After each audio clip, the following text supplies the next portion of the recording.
All right, now that we've covered the basics in other videos, let's look at another more complicated investigation. So perhaps we're interested in, do the infrastructure corridors that have been set aside in the Sunshine Coast Planning Scheme contain important supporting habitats?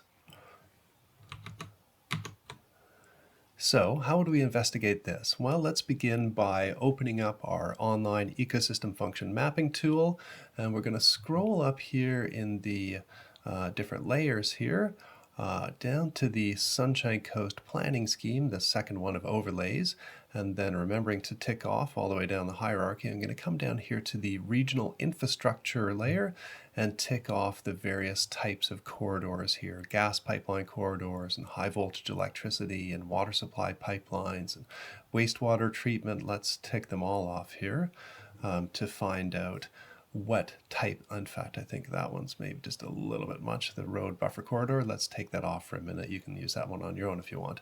Now remember, if I go to this little legend button here and open that up, I can see each of the different corridors, what they show up there as. I'm going to go back here to the layers and zoom in here a little bit. Now what I'm interested in doing for this investigation is looking at supporting habitat, that function, ecosystem function supporting habitat. So I'm going to turn that on. Now, all of the dark areas then, the dark purple areas, are associated with a higher performance of that. In short, darker areas are important habitat for a wide range of biodiversity and so on.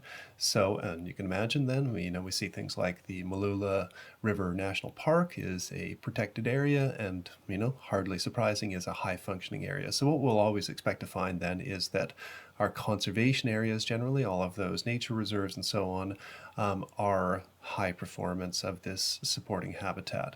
But it's also likely that there's high performing, areas for supporting habitats that are outside of those conservation areas. But in this case, what we're really interested in finding out is what will be the potential impact of development along infrastructure corridors that contain supporting habitat. And right away, you can see different types of corridors then. We have to bear in mind then that, corridors are often going through undeveloped areas naturally, rail corridors or gas corridors and so on. In many cases, they will have been overgrown and, we would have that supporting habitat occurring within them. Notwithstanding, we can see that there's a bunch of different infrastructure corridors that do cut through high performing, areas that are important for that supporting habitat function.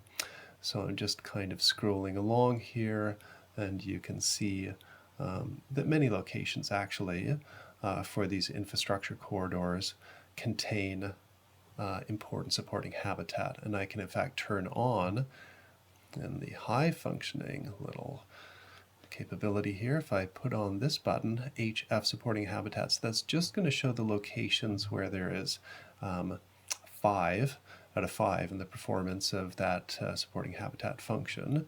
And so you can see those filled in here. And once again, it's quite clear that, many of those areas will be at risk from infrastructure development. So important trade-offs then to consider in making these strategic environmental and planning decisions. And this online tool then will hopefully help not only the Sunshine Coast community, but especially Sunshine Coast planning staff and others to look at the landscape in a different way, not only in terms of environmental assets like, locations of remnant forest and so on, but now in terms of important ecosystem functions.